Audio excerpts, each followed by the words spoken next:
Welcome to the NBA Coast to Coast podcast brought to you by lineups.com. Nate and Josh here to close out the work week with you guys. Got 6 games this Friday. Going to be taking a look at some sides and totals. Got some guys returning maybe. Some Jason Tatum might be out there. We got some stuff going on with the injury news for sure. So you guys want to stay on top of that. But we're going to get into player props, sides and totals, everything you need in this one. So make sure you are subscribed to that channel. Continue to follow along with us all season. Let's go ahead and get into the Lakers and the Pacers, Nate. And you do like this shorthanded Lakers team, the Pacers against this short-handed Lakers team to cover on the road.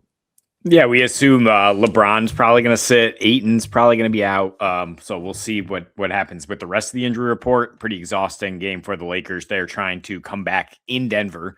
Luka 40 minutes, AR 38 minutes. So that's what you're talking about as far as like the Lakers situation. Really, I like this regardless because you try to read the tea leaves at this point in the season with these tanking teams, and the Pacers are one of them, but they will occasionally reverse pull the plug and be like, we're actually going to play our guys here. We're actually going to go for this game. We saw it with Siakam, Nesmith, and Nembhard when they all play.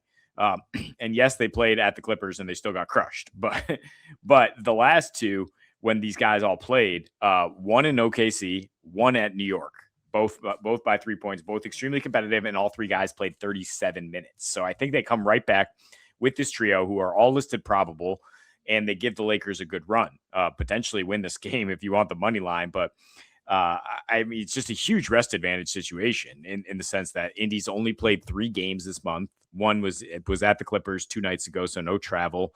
And the Lakers, like I said, yeah, in an exhausting spot. Their defense is just no good. Really anywhere. So I will trust that the Pacers, despite the fact that they also have their plenty of defensive struggles, will be able to keep pace here. Yeah, I think so. I think the key is like everybody coming. It's just a spot, right? Like people coming back for the Pacers just to play in one random game, perhaps to avoid fines. I don't know what the Pacers game plan is, but when they've got their legitimate NBA players in, then they should be good enough to hang with a Lakers team that's definitely struggled when they're missing any combination of like 2 of their starters. So yeah, there's just certain uniforms, right? Like Lakers, yeah, across multiple sports where people see that and they're like, you know what, we're giving it a full go. We want to beat this team. That could be a big part of it too. But I do think that they're a threat to win this game tonight as well, even despite a 9.5 point spread. So I like the cover in a game that could even see a little sprinkle on the money line for a Pacers team that's going to be taking on that playing at the fastest pace in the league, by the way, in the last 10. I believe they're slightly faster than Miami. So they do have the guns to sort of tire out an already tired Lakers team, to your point. So Hornets, 97 Bulls. A lot of similarities. This is a really, really freaking good team right now, man. This is the number 1 team in the league, according to net rating, according to record as well. Over the course of their last 10 games or so, they are currently so they're 7-3 in the last 10. In the last 5, they've won. They've come right back up.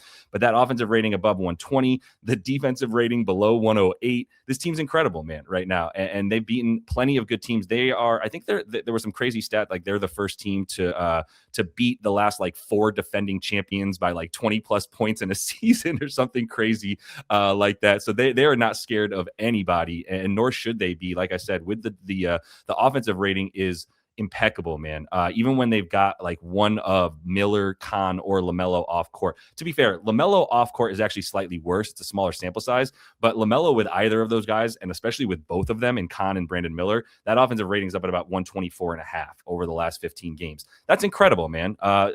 Congrats to LaMelo for shaking any kind of negative aura around him, because he has been not taking the air out of the ball. He has had a lot more efficient games, and that's been a big part of this. The key here for me is that Charlotte went from a bottom 5 paint defense last season to a top 10 paint defense this season, and it's like the arrival of Musa, essentially, right, has been a big part of this. But then also down low, like they're also limiting mid-range, they're limiting extended paint. Like they're good pretty much all across the board, man. There's very few holes on that defense, and there's very few holes in this roster now as well, all over. Like I said, the stuff down low is also a big attribution to someone like Miles Bridges, who has taken a big step back on offense and has actually increased his individual defensive rating when he's been on the court as well. So I'm not yet in any way, shape, or form ready to bet on Miami or believe in them. The games that they've won over their last 10 include games against, obviously, the Nets twice now. They did have that nice win at Houston. That's the one feather in their cap over the course of the last 10 10 games or so. But losing to Milwaukee by 11 was just another indication. Like, yes, Norm was out, Jovic is out. That's it. Like, y'all got your squad, man, other than Norm, which I don't want to downplay the Norm at being out at all for how much of an impact that is, but he's not in this game again. And so that offensive rating without him has been closer to about 115.5.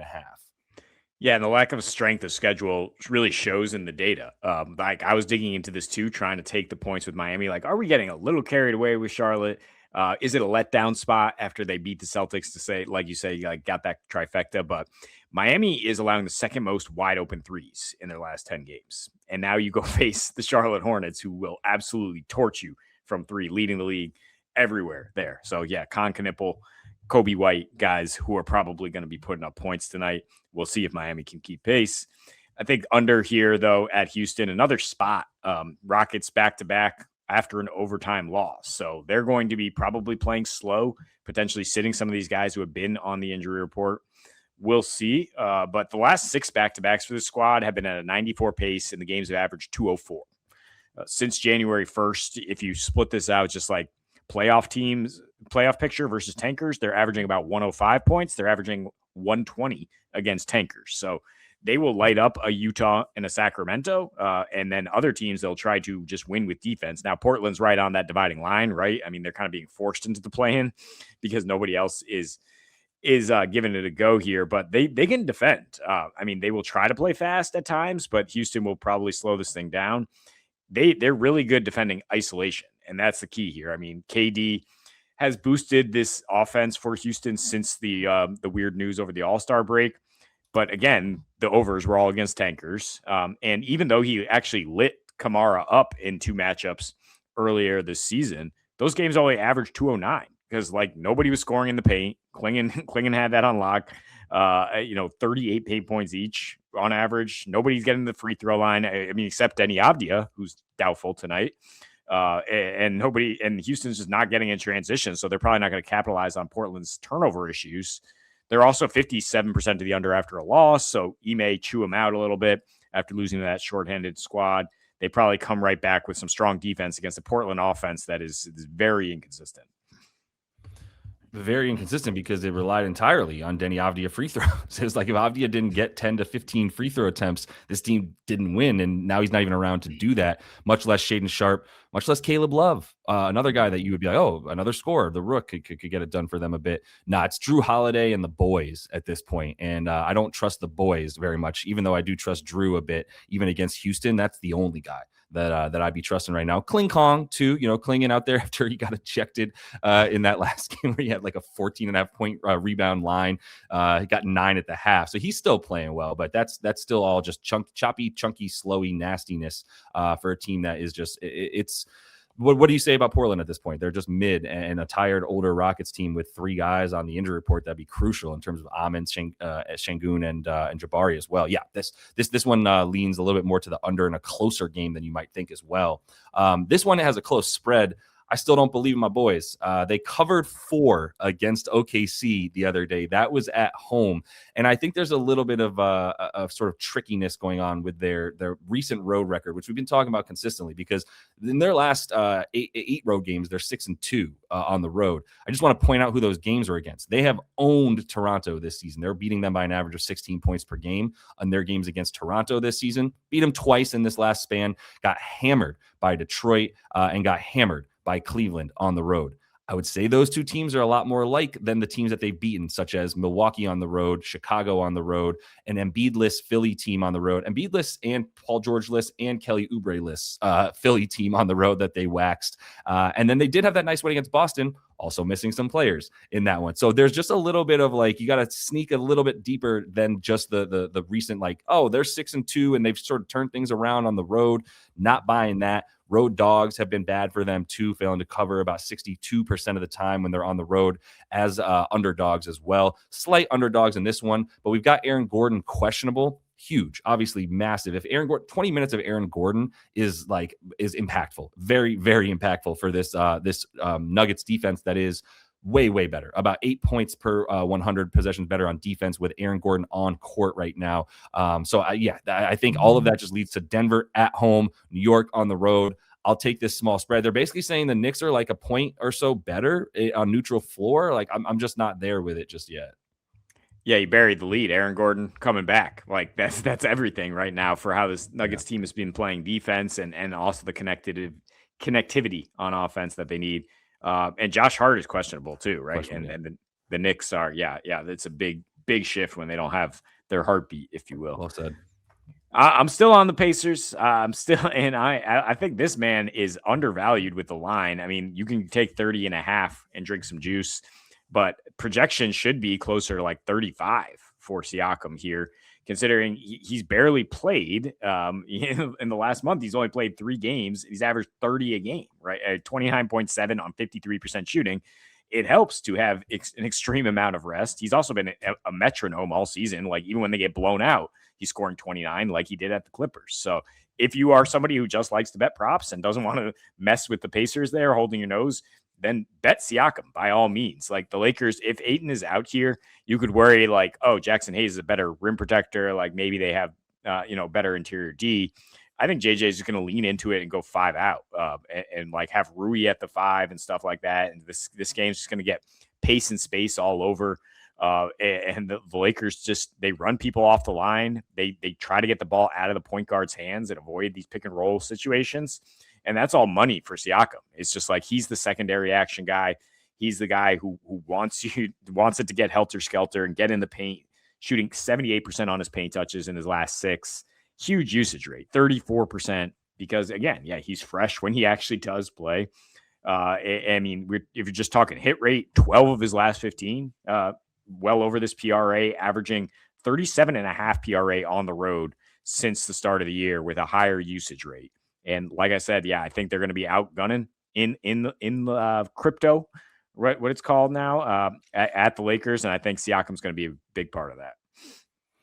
Same. Yeah. I mean, if you think that they're going to cover and you think this is a different Pacers team than the one that we've been watching without everybody, then I completely agree that Siakam will continue to be that dude, man. I mean, this is like a situation with Siakam, Nembhard, and Nesmith, and no Tyrese. And it's like, well, we've seen him be in the high 30s. Like we've seen his assists are probably a little bit undervalued as well in this situation. So I love Pascal tonight as well. I think the 3 of them, like Nesmith, Nembhard, and Pascal, I think we'll have some pretty decent games tonight, and this will be a bit closer than we've seen. But you mentioned Rui.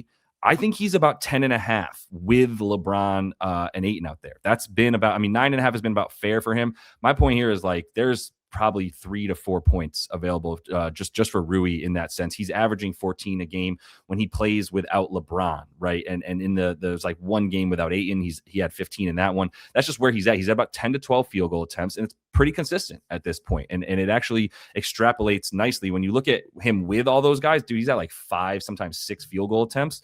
Those go up to about 12.5 per game when he's playing without LeBron.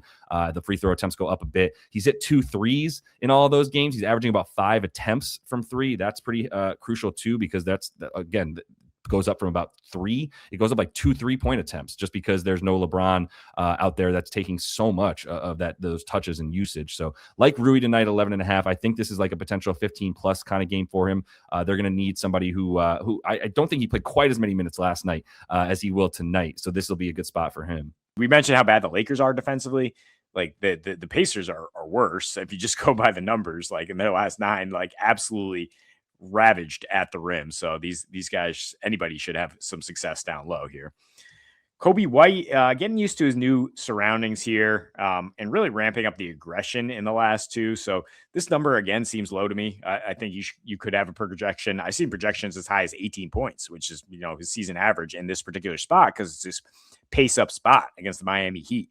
And Coby loves that kind of open floor game. Also mentioned like kind of the shooting luck from the Heat. Like you said, like they've allowed the second most wide open threes, but opponents are only shooting 31% on wide open threes. And Coby is going to knock down some of those looks. So is Con Knipple. When you get the hot Hornets here. He got there twice this season with the Bulls against the Hornets, against the Heat, despite shooting 25% from the floor. And he's shooting 50% his last 2 in the small sample. But it's really, again, we're chasing the usage. 36% usage in his home debut against Portland to get 20 points in like 20 minutes. Most drives on the team, 10 drives per game the last 2. he's that element that they need, like that the last thing to unlock this offense, which has already been top 3 in the league for like a month and a half. But now you have a secondary creator when LaMelo does sit, who can just run that offense, and a guy who can really slash in there against a vulnerable team like Miami that, plays a little too fast for their own good sometimes. No, they do. They definitely do. I mean, that's why they're still like a top 8 defense in the league, but they give up so many opportunities just because they're just going to keep playing that fast, and they're not slowing things down with a traditional P&R kind of play. There's no pick and roll for them. But now you've got Coby in this sort of like, I guess, Colin Sexton role. I mean, that was the trade. Essentially, it's just like backup PG. And like LaMelo has basically been at about 27 minutes per game on the front and back of a back-to-back. And he did get the bump down to like 23 in that game where they smoked your boys there, the Celtics last game, which was part of the reason why I'm calling them the 97 Celtics now. But yeah, he still didn't need to do too much in that game and still like performed well, had the 17 points that he had in that one. I don't hate adding the assists as well, maybe like a little PA, but just a lot of scoring opportunities in general. And this is a dude who should be in transition a good amount. So the stash, I mean, at some point we got to start talking about the stash as like a nickname of some kind for this dude, because he's rocking it all season. So he doesn't look like he's 16. I get that. I know what you're doing there, Reed. But either way, my boy is on one. And you know what the key to me is like I'm definitely following coaches' quotes as much as I can. We try to like do a bunch of that, in terms of maintaining a little bit of a hold on what the coaches saying about each player, where they at. Reed Sheppard is that first of all, Ime Udoka is a coach that will not mince words. He'll say what is going on. He has very, very clearly said to us in the past that he does not feel comfortable playing Reed Sheppard more than 20 to 25 minutes max, because Ime hates any kind of hole on defense, a la Joe Maz, or maybe Joe Maz a la Ime is like, we can't have anybody on the court that's a weak link. Well, he started to realize that like the pros outweigh the cons for having Reed on the floor, man. I know that there's been guys missing over the course of the last 5 or 6, but he has now started to say that he's called Reed the quick twitch guard that they need. That's words out of his mouth. So like, the 3-point shooting is impossible to just not look at, right? Especially when Jabari has been out in the past and he was one of their better catch and shoot three guys. When you have like Tari on the floor, you don't have that much shooting. Şengün can't shoot. You got to have this guy out there. So his minutes have definitely been in the 30s. He's been in the starting lineup, and even when he's come off the bench in the last like 6 games, he's which actually has been more than the starting lineup. He's only been in the SL like once or twice, which would probably happen tonight. Either way, he's that guy getting 30 as a scorer. So if he's a spark plug, great. If he's not, he's closing out games as well. And that's really what this comes down to for me. On the second night of a back-to-back, this all sort of helps out. If 1 to 2 of those 3 guys that are questionable for Houston, I think this goes up to 16, maybe 17.5 points, depending on how many of them are out. I think you take this at 15.5, knowing that he can absolutely hit this if all 3 of those guys are in, and then you love it if 2 or 3 of them are out tonight.